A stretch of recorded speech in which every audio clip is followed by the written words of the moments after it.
매일 성경과 함께하는 오늘의 큐티 시간입니다.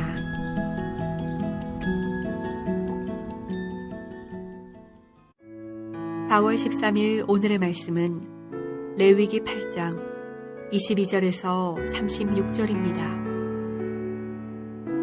또 다른 순양 곧 위임식의 순양을 드릴세 아론과 그의 아들들이 그 순양의 머리에 안수하매 모세가 잡고 그 피를 가져다가 아론의 오른쪽 귓뿌리와 그의 오른쪽 엄지손가락과 그의 오른쪽 엄지발가락에 바르고 아론의 아들들을 데려다가 모세가 그 오른쪽 귓뿌리와 그들의 손의 오른쪽 엄지손가락과 그들의 발의 오른쪽 엄지발가락에 그 피를 바르고 또 모세가 그 피를 제단 사방에 뿌리고 그가 또 그 기름과 기름진 꼬리와 내장에 덮인 모든 기름과 간 꺼풀과 두 콩팥과 그 기름과 오른쪽 뒷다리를 떼어내고 여호와 앞 무교병 광주리에서 무교병 1개와 기름 섞은 떡 1개와 전병 1개를 가져다가 그 기름 위에와 오른쪽 뒷다리 위에 놓아 그 전부를 아론의 손과 그의 아들들의 손에 두어 여호와 앞에 흔들어 요제를 삼게 하고 모세가 그것을 그들의 손에서 가져다가 제단 위에 있는 번제물 위에 불사르니 이는 향기로운 냄새를 위하여 드리는 위임식 제사로 여호와께 드리는 화제라. 이에 모세가 그 가슴을 가져다가 여호와 앞에 흔들어 요제를 삼았으니 이는 위임식에서 잡은 순양 중 모세의 몫이라. 여호와께서 모세에게 명령하심과 같았더라.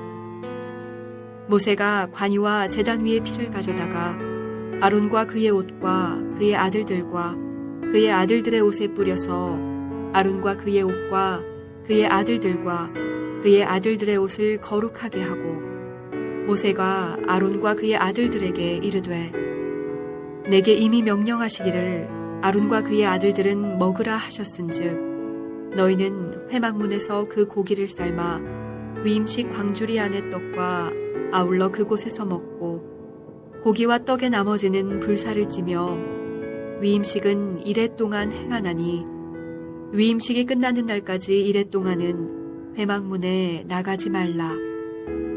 오늘 행한 것은 여호와께서 너희를 위하여 속죄하게 하시려고 명령하신 것이니 너희는 7주야를 회막문에 머물면서 여호와께서 지키라고 하신 것을 지키라. 그리하면 사망을 면하리라. 내가 이같이 명령을 받았느니라. 아론과 그의 아들들이 여호와께서 모세를 통하여 명령하신 모든 일을 준행하니라. 레위기는 신앙의 밑그림입니다. 앞으로 오실 예수님을 소망 중 바라보게 하는 것입니다. 오늘 말씀을 통해 소망 주시고 약속을 이루실 주님을 기대하기 원합니다. 본문은 속죄제에 이어 위임식 순양의 제사에 대한 본문입니다. 위임식 순양의 제사는 위임식의 핵심입니다. 이 제사를 통해 우리는 중요한 영적 의미를 발견할 수 있습니다. 먼저 과정을 살펴보면 순양의 머리에 안수하여 잡습니다. 이후 피를 아론과 아들들의 신체 말단에 바릅니다. 그리고 위임식 순양을 태운 후 제사장의 옷을 성화합니다. 이 과정에서 우리는 중요한 2가지 영적인 의미를 발견하게 됩니다.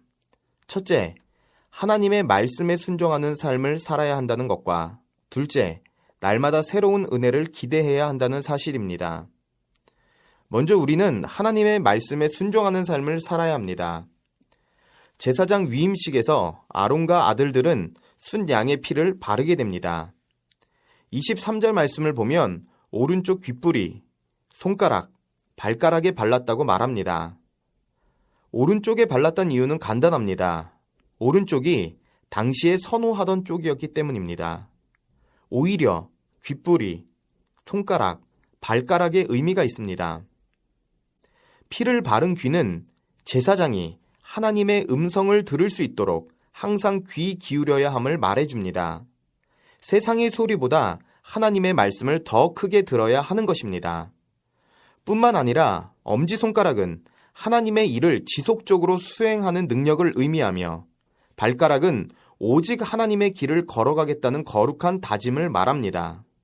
결국 귀, 손, 발에 피를 바름으로써 하나님의 말씀을 듣고 하나님의 말씀을 준행하며 그 길을 떠나지 않을 것임을 다짐했던 것입니다. 우리 역시 예수 그리스도의 보혈을 바른 사람들입니다. 귀와 손과 발에 그리스도의 보혈이 묻혀지지 않은 곳이 있나 돌아보아야 합니다. 부분적 순종이 아닌 온전한 순종을 주님께 드려야 합니다. 둘째, 날마다 새로운 은혜를 기대해야 합니다. 위임식 행사는 7일간 연속으로 진행되었습니다. 이것은 임명 절차가 얼마나 완전한지 말해주는 것입니다. 이후 제사장은 가장 중요한 역할을 감당하게 됩니다. 출애굽기 29장을 보면 제사장은 매일 아침과 저녁에 1년생 양을 한 마리씩 번제로 바치는 일을 감당하게 되었습니다. 오래전 번제가 아닌 아침에 새로이 번제를 드리며 살아가게 된 것입니다. 우리 역시 영적 제사장으로 동일한 자세가 필요합니다. 날마다 새로운 은혜를 구하면서 살아야 하는 것입니다. 오래전 신앙 간증이 아닌 오늘 새 이야기가 써져야만 합니다. 새 장작, 새 번제, 새 은혜가 필요한 것입니다. 아직 과거의 번제로 살아가고 있지는 않은지 돌아보시기 바랍니다. 절대 잊지 마십시오. 주님은 오늘도 우리에게 과거형 믿음이 아닌 현재형 믿음을 요구하십니다. 매일의 번제 가운데 만나주셨던 그 하나님께서 우리의 새로운 다짐 그리고 순종을 기대하고 계십니다. 기도하겠습니다. 오늘도 말씀하시는 하나님, 레위기를 통하여 예수 그리스도를 바라보고 꿈꾸게 하여 주시니 감사합니다. 말씀 묵상을 통하여 우리 삶 가운데 하나님이 가지고 계신 거룩과 말씀 순종의 꿈이 회복되는 은혜를 허락하여 주소서. 오늘도 우리 삶을 그리스도의 보혈로 덮으사 들을 수 있는 귀와 실천할 수 있는 손, 그리고 흔들리지 않는 발걸음을 허락하여 주시옵소서. 새로운 은혜를 기대하며 살아가기를 원합니다. 과거형 믿음에서 현재형 믿음으로 변화되게 하시고 날마다 주님과 동행하게 하여 주옵소서. 진정한 순종으로 우리를 구원하신 주 예수 그리스도의 이름으로 기도하옵나이다. 아멘.